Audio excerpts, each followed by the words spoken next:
क्या सच में हेमा मालिनी ने 50 साल बाद एक ऐसा राज खोला है जो अब तक लोगों की नजरों से पूरी तरह छिपा हुआ था? क्या यह सिर्फ एक अफवाह है या फिर प्रकाश कौर और धर्मेंद्र की जिंदगी से जुड़ी वो कहानी जो सालों से पर्दे के पीछे दबी हुई थी, अब धीरे धीरे सामने आ रही है? इस वीडियो में हम उन्हीं अनकही बातों, अधूरे रिश्तों और उन सवालों के बारे में बात करेंगे जिनका असर सिर्फ उन पर नहीं बल्कि उनके परिवार और उनके चाहने वालों पर भी पड़ा। तो आखिर सच क्या है और कहानी का दूसरा पहलू क्या कहता है? पूरा सच जानने के लिए इस वीडियो को अंत तक जरूर देखें।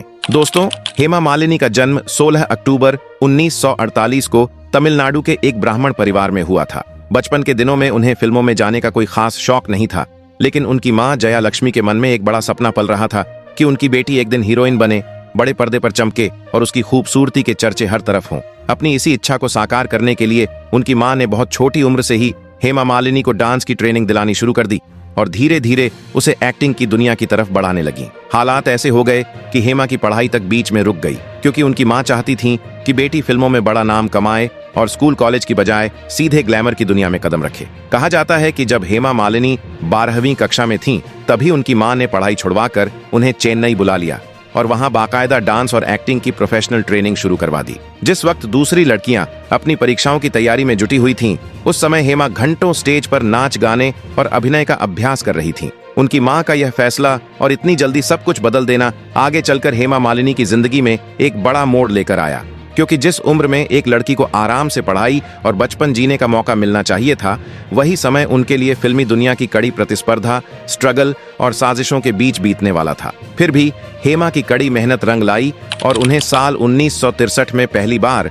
एक तमिल फिल्म में डांसर के रूप में काम करने का मौका मिला। इस फिल्म का नाम था ईदू साथियाम और उस समय उनकी उम्र सिर्फ 15 साल थी। इसके बाद 1965 में एक और तमिल फिल्म पांडवा वंशम में भी उन्होंने डांस किया। हालांकि इन फिल्मों में उन्हें केवल छोटे छोटे रोल ही मिल पाए और इसी दौर में उनके साथ एक ऐसा हादसा हुआ जिसने उनकी सोच और दिशा दोनों को बदल कर रख दिया। एक मशहूर तमिल फिल्म निर्माता सीवी श्रीधर ने हेमा मालिनी को एक स्क्रीन टेस्ट के लिए बुलाया, लेकिन वहां उन्हें सबके सामने बेहद अपमानजनक शब्दों के साथ रिजेक्ट कर दिया गया। उन्होंने कहा कि इस लड़की में हीरोइन बनने की कोई क्वालिटी नहीं है, ये स्क्रीन पर भी अच्छी नहीं लगती और तमिल फिल्मों में ये कभी लीड एक्ट्रेस नहीं बन पाएगी। ये सुनकर हेमा मालिनी का दिल टूट गया और वे रोते हुए घर लौटी। उसी दिन उन्होंने मन में ठान लिया कि अब वह तमिल फिल्मों में छोटे मोटे किरदार नहीं करेंगी, बल्कि बॉलीवुड का रुख करेंगी और वहीं जाकर खुद को एक बड़ी हीरोइन के रूप में साबित करके दिखाएंगी। कहते हैं, जब जिंदगी इंसान को गिराने की कोशिश करती है, तब शायद भगवान उसके लिए उससे भी बड़ा रास्ता तय कर चुका होता है।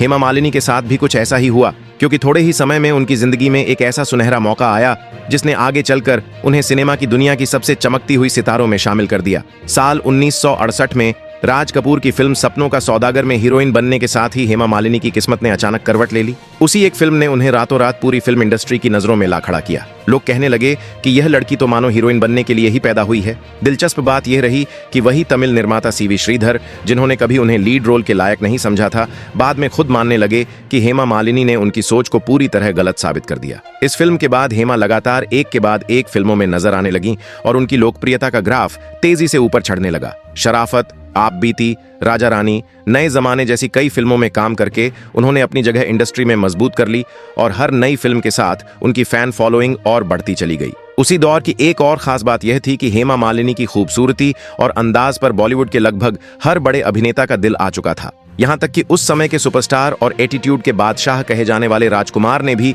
उन्हें शादी का प्रस्ताव दे डाला, जिसे हेमा ने साफ शब्दों में ठुकरा दिया। इसी समय संजीव कुमार के साथ भी उन्होंने कई फिल्मों में काम किया और धीरे धीरे संजीव कुमार उन्हें दिल से चाहने लगे। कहा जाता है कि जब हेमा मालिनी ने उनके प्रस्ताव को मना कर दिया, तो दर्द में आकर संजीव कुमार ने उनका नाम अपने हाथ पर टैटू तक करवा लिया था। लेकिन जहां हेमा की मां चाहती थी कि उनकी बेटी फिल्मों में लगातार काम करती रहे, वहीं संजीव कुमार की मां की इच्छा थी कि शादी के बाद हेमा फिल्मी दुनिया छोड़ दें।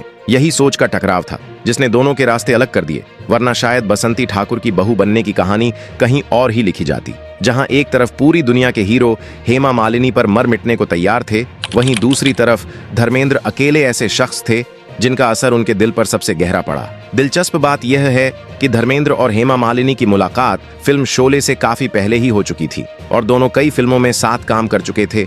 इन मुलाकातों के दौरान ही धीरे धीरे नजदीकियां बढ़ीं और दोनों एक दूसरे की ओर खिंचते चले गए। उस समय धर्मेंद्र पहले से शादीशुदा थे और 4 बच्चों के पिता भी थे, लेकिन इसके बावजूद उन्हें हेमा मालिनी से प्यार हो गया। और हेमा भी उनकी सादगी और पर्सनालिटी से काफी प्रभावित हो गई थीं। कहा जाता है कि धर्मेंद्र को देखते ही उनके चेहरे पर मुस्कान आ जाती थी और धीरे धीरे यह रिश्ता प्यार में बदल गया। इसी बीच अभिनेता जितेंद्र भी हेमा मालिनी के करीब आ चुके थे और हेमा के परिवार वालों को वह एक बेहतर और सुरक्षित विकल्प लग रहे थे, क्योंकि वह सफल भी थे, आर्थिक रूप से मजबूत भी और शादी को लेकर गंभीर भी। बात यहां तक पहुंच गई कि हेमा और जितेंद्र की शादी की तारीख तक तय हो गई थी, लेकिन जब धर्मेंद्र को इस बात की भनक लगी तो वह खुद को रोक नहीं पाए और सीधे उस जगह पहुंच गए जहां शादी की चर्चा चल रही थी। उन्होंने जितेंद्र की उस समय की गर्लफ्रेंड को भी वहां बुला लिया और देखते ही देखते इतना हंगामा खड़ा हो गया कि शादी टूट गई। कहा जाता है कि जिस लड़की के लिए जितेंद्र ने कभी संजीव कुमार को भी नजरअंदाज किया था, वही लड़की आखिरकार उनके हाथ से निकल गई। इस पूरे वाकये के बाद हेमा मालिनी ने जितेंद्र से दूरी बना ली और धर्मेंद्र के और ज्यादा करीब आती चली गई। धीरे धीरे धर्मेंद्र का प्यार हेमा मालिनी के दिल पर पूरी तरह छा गया, जबकि उनके घर में उनकी पत्नी प्रकाश कौर अकेले बच्चों की परवरिश कर रही थीं। लेकिन उस समय धर्मेंद्र पूरी तरह बसंती के प्यार में खो चुके थे। बात और आगे तब बढ़ी जब साल 1978 में हेमा मालिनी के पिता का निधन हो गया। उनके पिता कभी नहीं चाहते थे कि उनकी बेटी किसी शादीशुदा व्यक्ति से रिश्ता जोड़े, लेकिन उनके चले जाने के बाद यह आखिरी रुकावट भी हट गई। आखिरकार हेमा मालिनी ने धर्मेंद्र के साथ अपनी पूरी जिंदगी बिताने का फैसला कर लिया और यही फैसला उनकी प्रेम कहानी का सबसे बड़ा मोड़ बन गया। इसके बावजूद कि धर्मेंद्र का दिल हेमा मालिनी के लिए बेताब था, उनकी पहली पत्नी प्रकाश कौर ने उन्हें तलाक देने से साफ इनकार कर दिया और दो टूक कह दिया कि वह किसी भी हाल में अपना घर टूटने नहीं देंगी। यहीं से यह कहानी एक ऐसा बड़ा मोड़ लेती है जिसने सबको हैरान कर दिया। धर्मेंद्र चाहते थे कि वे हेमा मालिनी से शादी करें, लेकिन जब हिंदू रीति रिवाजों से ऐसा करना नामुमकिन लगा तो दोनों ने एक ऐसा फैसला लिया जिसने पूरे देश में हलचल मचा दी। सिर्फ शादी के लिए उन्होंने इस्लाम धर्म कबूल कर लिया और अपने नाम भी बदल लिए। धर्मेंद्र बन गए दिलावर खान और हेमा मालिनी का नाम रख दिया गया आयशा। फिर दोनों ने निकाह किया और हमेशा के लिए साथ रहने का वादा किया, लेकिन यह निकाह उनकी जिंदगी में सुकून की बजाय एक नई परेशानी लेकर आया। धर्मेंद्र न तो अपनी पहली पत्नी प्रकाश कौर को छोड़ पाए और न ही हेमा मालिनी को वो मुकम्मल जगह दे पाए जो एक पत्नी को मिलनी चाहिए। बस इतना हुआ कि उन्होंने दोनों को अलग अलग घरों में बसा दिया। एक तरफ प्रकाश कौर और उनके 4 बच्चे और दूसरी तरफ हेमा मालिनी और उनकी 2 बेटियां। धर्मेंद्र का जीवन मानो 2 घरों के बीच झूलती एक गाड़ी बन गया, जो कभी एक स्टेशन पर रुकती, कभी दूसरे पर, लेकिन किसी भी जगह पूरी तरह ठहर नहीं पाती। हेमा मालिनी ने सोचा था कि शादी के बाद उनकी दुनिया खुशियों से भर जाएगी, लेकिन सच तो यह था कि निकाह और शादी का सर्टिफिकेट होने के बाद भी उन्हें वह सम्मान और अपनापन नहीं मिला जो एक पत्नी के हिस्से आता है। धर्मेंद्र कभी उनके साथ खुलेआम नजर नहीं आते थे, न किसी सार्वजनिक कार्यक्रम में उनके साथ खड़े होते और न ही दुनिया के सामने यह स्वीकार कर पाते कि हेमा मालिनी उनकी पत्नी है। मुंबई की गलियों से लेकर फिल्मी गलियारों तक सबको मालूम था कि धर्मेंद्र 2 जिंदगियां, 2 घर और 2 परिवारों के बीच बंटे हुए हैं। एक तरफ था उनका पहला परिवार, प्रकाश कौर, सनी देओल, बॉबी देओल, अजीता और विजेता, और दूसरी तरफ थी हेमा मालिनी अपनी बेटियों ईशा और अहाना के साथ। लेकिन दुख की बात यह रही कि दोनों घरों को ही एक पूरा पति और पूरा पिता नहीं मिल पाया। वह कभी दिन में एक घर तो रात में दूसरे घर, कभी यहाँ तो कभी वहाँ, और दोनों तरफ के रिश्ते ऐसे हो गए थे जैसे शीशे को बीच से तोड़ दिया जाए। दोनों हिस्से अलग भी हों तो भी चुभन बनी रहती है। हेमा मालिनी के दिल की भी एक उम्मीद थी कि एक दिन धर्मेंद्र उनके साथ खुलेआम आएंगे और गर्व से कहेंगे कि हाँ, यही मेरी पत्नी है। लेकिन वह ऐसा करने का साहस नहीं जुटा पाए, क्योंकि उनकी पहली फैमिली बड़ी थी और प्रकाश कौर पहले ही साफ कह चुकी थीं कि वह किसी भी हालत में तलाक नहीं देंगी और न ही अपना घर टूटने देंगी। इस सब के बीच हेमा खुद को बेहद अकेला महसूस करने लगी। एक तरफ उनका प्यार था तो दूसरी तरफ समाज की बातें, रिश्तों की जंजीरें और लोगों के ताने। दुनिया उन्हें एक घर तोड़ने वाली और किसी की खुशियां छीनने वाली महिला कहती रही, लेकिन किसी ने यह नहीं समझा कि हेमा मालिनी खुद अंदर से कितनी टूट चुकी थीं। एक तरफ वह मां थीं जिनकी बातों के खिलाफ जाकर उन्होंने यह रिश्ता चुना था, और दूसरी तरफ वह पति जो उनका होकर भी पूरा उनका नहीं हो पाया। इसी बीच उनकी दोनों बेटियां ईशा देओल और अहाना देओल धीरे धीरे बड़ी होने लगीं। जब ईशा देओल का जन्म हुआ तब धर्मेंद्र वहां मौजूद तो थे, लेकिन तस्वीर खिंचवाते वक्त उन्होंने अपना चेहरा थोड़ा छुपा लिया ताकि उनकी पहली पत्नी के बच्चों के सामने यह बात खुलकर न आए। मगर बच्चा चाहे किसी घर में जन्म ले, दर्द और भावनाएं हर मां के लिए एक जैसी होती हैं। शायद इसी वजह से हेमा मालिनी ने अपनी दोनों बेटियों की परवरिश ज्यादातर अकेले ही की। दूसरी तरफ सनी देओल और बॉबी देओल भी बड़े हो रहे थे और उन्हें यह एहसास होने लगा था कि उनके पिता की जिंदगी 2 हिस्सों में बंटी हुई है। खास तौर पर सनी देओल इस बात से बेहद नाराज रहते थे और हेमा मालिनी के लिए उनके दिल में गहरी नाराजगी थी, क्योंकि उनका मानना था कि उनकी मां प्रकाश कौर ने कोई गलती नहीं की थी। और फिर भी उनके परिवार को इस तकलीफ से गुजरना पड़ा। हालांकि उनके पिता का प्यार 2 हिस्सों में बंट चुका था और इसी वजह से सनी देओल के दिल में हेमा मालिनी के लिए एक गहरी नाराजगी घर कर गई थी। ये कहानी यहाँ तक पहुंचती है कि एक बार जब किसी फिल्म के सेट पर हेमा और धर्मेंद्र साथ में शूट कर रहे थे, तभी सनी देओल वहां पहुंचे और बेहद कड़वे लहजे में चेतावनी देते हुए कहा कि अगर उनके परिवार को किसी भी तरह की चोट पहुंची तो उसके परिणाम अच्छे नहीं होंगे। इंडस्ट्री में आज भी इस बात की चर्चा होती है कि सनी ने साफ साफ हेमा मालिनी से कहा था कि वह उनके परिवार से दूर रहे। यही वजह बताई जाती है कि सनी और बॉबी देओल ने कभी भी हेमा की बेटियों को अपनी बहनें नहीं माना। यहाँ तक कि ईशा देओल की शादी में भी दोनों भाई नजर नहीं आए और बड़े बड़े पारिवारिक कार्यक्रमों में भी देओल परिवार के ये 2 हिस्से एक दूसरे से दूरी बनाकर रखते रहे। दूसरी ओर फिल्मों में हेमा मालिनी के हाथ से धीरे धीरे अच्छे प्रोजेक्ट्स निकलने लगे थे। उनकी उम्र बढ़ रही थी और इंडस्ट्री में कई नए चेहरे एंट्री ले चुके थे, जिस वजह से डायरेक्टर्स अब उन्हें हीरोइन की जगह माँ, दादी या बुआ जैसे किरदारों के लिए चुनने लगे। हालात यहाँ तक आ पहुंचे कि उन्हें एक बी ग्रेड फिल्म रामकली में भी काम करना पड़ा, जहां उन्हें एक तवायफ का रोल निभाना पड़ा। बताया जाता है कि हेमा ने यह फिल्म मजबूरी में सिर्फ पैसों के लिए की, क्योंकि धर्मेंद्र से मिलने वाला खर्च काफी कम हो चुका था और उन्हें अपनी बेटियों की जिम्मेदारी अकेले संभालनी पड़ रही थी। जब इस फिल्म का पोस्टर रिलीज हुआ और उन्होंने खुद को उस रूप में देखा तो उन्हें इतनी शर्मिंदगी महसूस हुई कि उन्होंने प्रोड्यूसर से खास तौर पर कहा कि यह पोस्टर शहर में न लगवाया जाए, बल्कि कहीं दूर लगाया जाए ताकि लोग उन्हें इस हालत में न देखें। इसी दौरान हेमा मालिनी को एहसास होने लगा कि फिल्मों में उनका समय अब खत्म होता जा रहा है। इसलिए उन्होंने कैमरे के सामने रहने की बजाय प्रोडक्शन की दुनिया में कदम रखने का फैसला किया और अपनी खुद की फिल्म दिल आशना है बनाई, जिसमें शाहरुख खान और दिव्या भारती जैसे कलाकार नजर आए। कहीं न कहीं बॉलीवुड को किंग खान देने का श्रेय भी हेमा को जाता है, लेकिन यह फिल्म बॉक्स ऑफिस पर बुरी तरह फ्लॉप हो गई और उन्हें भारी नुकसान उठाना पड़ा। इसके बाद उन्होंने टीवी की दुनिया की तरफ रुख किया और नूपुर जैसे सीरियल्स बनाए, साथ ही कई स्टेज शो करके अपना और अपने परिवार का खर्च चलाया। लेकिन उनकी जिंदगी का असली मोड़ तब आया जब हेमा मालिनी ने राजनीति की राह पकड़ ली। उन्होंने बीजेपी ज्वाइन की और सांसद बन गई।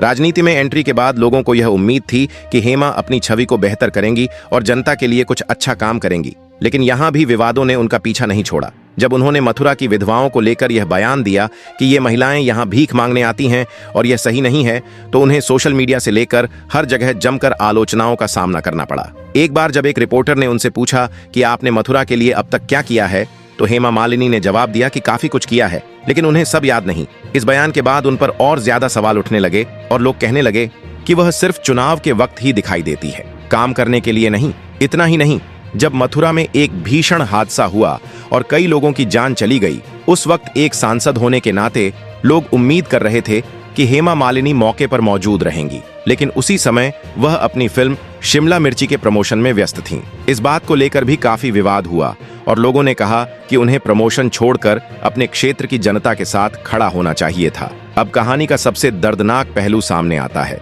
हेमा मालिनी उस उम्र तक पहुंच चुकी थीं जहां एक इंसान चाहता है कि उसका जीवन साथी उसके पास हो, उससे बातें करे और सहारा बने। लेकिन सच्चाई यह थी कि धर्मेंद्र अब अपना ज्यादातर समय अपनी पहली पत्नी प्रकाश कौर के साथ ही बिताने लगे थे और हेमा मालिनी एक बार फिर अकेलेपन के साए में रह गई थीं। सनी और बॉबी देओल अपने अपने परिवार और नई पीढ़ी के साथ ज्यादातर समय बिताते रहे, जबकि हेमा मालिनी अपनी दोनों बेटियों के साथ एक अलग घर में रहकर अपनी जिंदगी संभाल रही थीं। फिल्मों में काम पहले जैसा नहीं रहा। राजनीति में कदम रखने के बाद विवाद उनके आसपास मंडराते रहे। पति से बनी दूरी और बेटियों की जिम्मेदारी, इन तमाम बातों के बीच हेमा मालिनी की जिंदगी धीरे धीरे एक तरह के सन्नाटे में ढलती चली गई। धर्मेंद्र कभी कभी किसी त्योहार या जरूरत के समय उनसे मिलने आते थे, लेकिन वह पुराना अपनापन और जुड़ाव अब कहीं खो चुका था। जिन उम्मीदों के साथ हेमा इस रिश्ते में आई थीं, वे अधूरी ही रह गईं। उनका बस यही सपना था कि एक दिन धर्मेंद्र खुले तौर पर कहें कि हाँ, यह मेरी पत्नी है और ये मेरी बेटियां हैं, लेकिन वह यह कहने से हमेशा कतराते रहे, शायद पहली पत्नी और बच्चों की नाराजगी के डर से।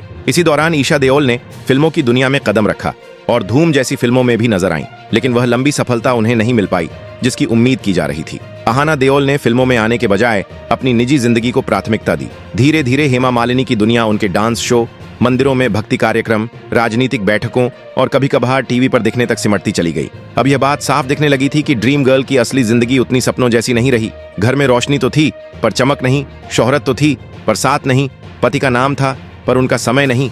इसी बीच डांस अकादमी के लिए जमीन मिलने का मामला भी विवाद बन गया। जब यह खबर सामने आई कि सरकार ने उन्हें बेहद कम दाम में कीमती जमीन अलॉट की है और मीडिया में कई तरह के सवाल उठने लगे। इतने उतार चढ़ावों के बावजूद हेमा मालिनी ने कभी खुलकर शिकायत नहीं की और हमेशा यही कहा कि धर्मेंद्र उनके पति हैं और वह उनका सम्मान करती हैं। लेकिन लोग यह महसूस कर लेते थे कि उनके दिल में कितना दर्द छुपा है, क्योंकि वह जानती थीं कि धर्मेंद्र कभी पूरी तरह उनके नहीं हो पाए। उनकी बेटियां भी धीरे धीरे अपनी अपनी जिंदगी में आगे बढ़ गईं, घर की रौनक कम होती चली गई और हेमा अक्सर अकेले में बीते दिनों को याद करती रहती थीं। लोगों की नजरों में दोनों के रिश्ते अब सिर्फ नाम भर के रह गए थे।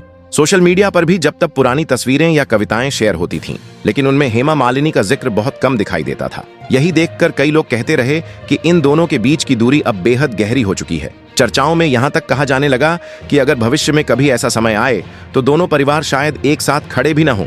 ऐसी ही कई अफवाहों और कयासों के बीच यह भी सुनने में आया कि अगर कभी कोई श्रद्धांजलि सभा या प्रार्थना सभा रखी जाए तो शायद पूरा परिवार एक मंच पर न दिखे, और यही सोच लोगों को अंदर से चुभती रही। कुछ कहानियों और रिपोर्ट्स में यह तक कहा गया कि हेमा मालिनी ने अपने घर पर अलग से भजन और शोक सभा जैसा माहौल रखा, जहां कुछ करीबी लोग ही पहुंचे और वहां माहौल बेहद शांत और भावुक था। इन सब बातों ने सिर्फ यही साबित किया कि एक समय की सबसे चमकदार जोड़ी की कहानी धीरे धीरे बिखरती हुई यादों में बदल चुकी थी और हेमा मालिनी की पूरी जिंदगी मानो सिर्फ एक लंबे इंतजार में ही गुजर गई। इंतजार इस बात का कि शायद कभी उन्हें वह अपनापन और स्वीकार्यता मिल जाए जिसकी उन्हें हमेशा तलाश रही। उन्होंने लिखा था कि वह हमेशा मेरे दिल में रहेंगे, और उन शब्दों को पढ़ने के बाद लोगों को यह महसूस हुआ कि हेमा मालिनी इस रिश्ते से कितनी गहराई तक जुड़ी हुई थीं। कई लोगों का कहना था कि अगर कभी हालात ऐसे बने जहां कोई इंसान अपने प्रिय के लिए दुनिया के सामने खुलकर शोक भी ना जता पाए, तो वह अपने घर के कोने में दिया जलाकर, भजन गाकर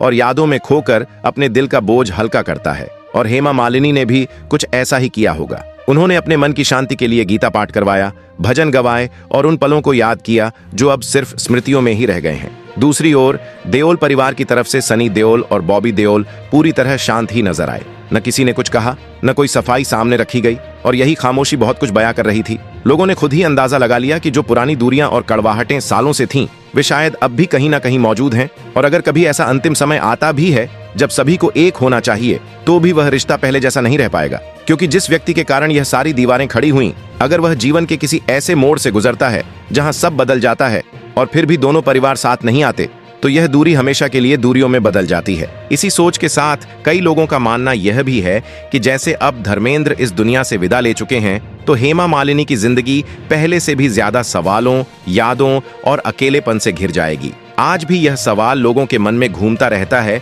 कि क्या आखिरी पल में दोनों साथ थे या नहीं। लेकिन यह एक ऐसा सवाल है जिसका जवाब शायद कभी साफ तौर पर सामने ना आ पाए, क्योंकि कुछ रिश्तों की कहानी शब्दों में नहीं, सिर्फ चुप्पियों में लिखी जाती है। इन सभी बातों को लेकर यह साफ करना जरूरी है कि ऊपर बताई गई कई घटनाओं, चर्चाओं और दावों की आज तक कोई भी आधिकारिक पुष्टि नहीं हुई है। धर्मेंद्र, हेमा मालिनी, सनी देओल, बॉबी देओल, ईशा देओल और अहाना देओल में से किसी ने भी सार्वजनिक रूप से इन बातों को न तो पूरी तरह स्वीकार किया है और न ही इनकी लिखित या कानूनी रूप से पुष्टि की है। जो कुछ भी कहा जाता रहा है वह ज्यादातर मीडिया रिपोर्ट्स, अफवाहों, गॉसिप कॉलम्स और लोगों की धारणाओं पर आधारित है। शादी, धर्म परिवर्तन, पारिवारिक तनाव, अलगाव, संपत्ति, कार्यक्रमों में न आना या किसी से बात न करना जैसी बातें कभी भी किसी आधिकारिक दस्तावेज, कोर्ट स्टेटमेंट या आधिकारिक इंटरव्यू में स्पष्ट रूप से स्वीकार नहीं की गई हैं। इसलिए इन सभी बातों को एक पक्षीय कथन या सार्वजनिक चर्चाओं के रूप में ही देखा जाना चाहिए,